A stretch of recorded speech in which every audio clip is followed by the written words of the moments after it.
Bonjour à tous et bienvenue à la rubrique du Dvar Malchut Tafshin Aleph Tafshin Bet. Cette semaine, donc, nous sommes Parashat Vayechi et cette année, ça tombe exactement pareil que en Tafshin Aleph Tafshin Bet.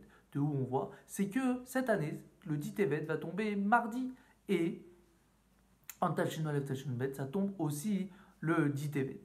Et donc, le rabbi dit que c'est sûr et certain que si ça tombe pareil, alors il y a eu un lien entre Parashat Vayechi et le 10 Tevet. Pour comprendre le lien entre les deux, c'est déjà il faut comprendre qu'est-ce que c'est le Ditevet. Le Ditevet, on le sait, c'est le commencement de la destruction du troisième, du Beth Amikdash. Et donc, à cause de quoi le Beth Amikdash a été détruit? C'est à cause de quelle matière? C'est à cause de la matière qui s'appelle le barzel, le fer. Et donc, on voit que quoi? Que cette matière-là est très mauvaise, parce que c'est à cause de ça que le Beth Amikdash a été détruit. Et donc, le rabbi va montrer que cette chose-là qui est très très bas, en fait, c'est quelque chose de très très haut. Pour commencer à cela, déjà, il explique la première matière, c'est quoi? C'est l'or. Le zav, c'est quoi? C'est très chose de très haut. Le rabbi va arriver et va changer complètement la donne. Donc, comme on a dit, le zav, c'est l'or, c'est quoi? De zahav, ça veut dire zeanoten bari. Ça veut dire qu'entre guillemets, le bari c'est en français sur complet, donc le premier Beth Amikdash était complet. Mais bon, malheureusement, il a été détruit. La deuxième matière, c'est kesef, c'est l'argent. Ça veut dire quoi? Kesheyesh zakanat paran. Ça veut dire quoi? En deux mots, en deux mots, le deuxième Beth Amikdash n'était pas complet. Donc comme il n'était pas complet, alors il a été détruit. En deux mots, cette phrase en hébreu, ça veut dire que quand c'est quelque chose de danger. Donc c'est bien ça. Comme ça n'a pas été complet, alors ça s'est mis en danger et donc le Beth Amikdash a été détruit. Donc là déjà on voit le premier Beth Amikdash avec Zahav, l'or, et le deuxième Beth Amikdash avec Kesef. La troisième matière c'est Nechoshet. Nechoshet c'est du lairin, c'est la troisième matière.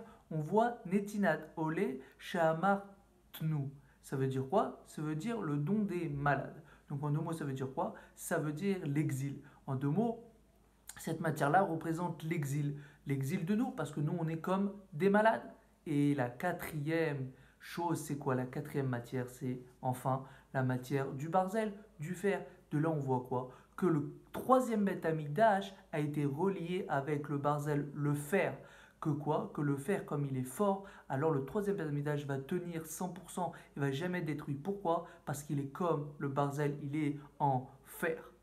Donc on voit quoi? On voit que le barzel est un haut niveau, bien sûr du barzel de sainteté dans la Gdusha. D'où on voit ça? On voit aussi que barzel en hébreu, c'est les mêmes gematria que Bila, Rachel, Zilpa et Léa. Donc les quatre matriarches. Quand on regarde dans la sainteté, on pourrait dire que les patriarches étaient plus hauts que les matriarches, que les mères. Lors de la Géoula, ça sera à l'inverse, ça sera que tous les matriarches vont être plus hauts que les patriarches. Et quand on voit aussi dans le Beth Amikdash, on voit que le Beth Amikdash a été fait de pierre, mais le Mishkan que de bois. On regardera qu'à la Géoula, ça sera plus haut, que même les minéraux, ils seront 10 fois plus hauts que le reste des matières. Donc on voit quoi? Que dans le dit Tevet, tout ce qui est de bas sera en haut. Et donc maintenant on comprend par rapport à la Shabbat Parashat Vayechi. Shabbat Parashat Vayechi, c'est aussi le commencement de quoi? De l'exil, comme on le sait, juste après Parashat Vayechi, c'est Shemot, ça y est, c'est la galoute, malheureusement, c'est l'Égypte, c'est toute l'histoire d'Égypte. Et donc, qu'est-ce qu'on voit d'ici? On voit que ici, pas du tout. C'est pas du tout une descente, c'est au contraire une élévation. Pourquoi? Parce que grâce à cette descente, et c'est même pas à cause de cette descente alors on est monté, non, au contraire, c'est même bien cette descente, c'est positif, parce que grâce à cette descente, on a eu la Géoula, on a eu la sortie d'Égypte. Alors c'est sûr et certain que notre Galout à nous qui est là, c'est la même chose que l'histoire d'Égypte. On pense que c'est mauvais. Et bien si on se dit dans notre tête que non, ce n'est pas mauvais, mais au contraire, grâce à cet exil, on pourra très bientôt voir la Géoula.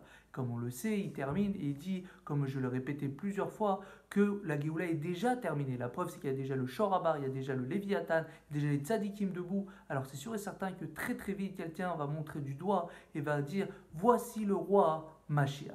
Alors que très vite, on voit tout ça avec nos yeux. Shabbat Shalom à tous.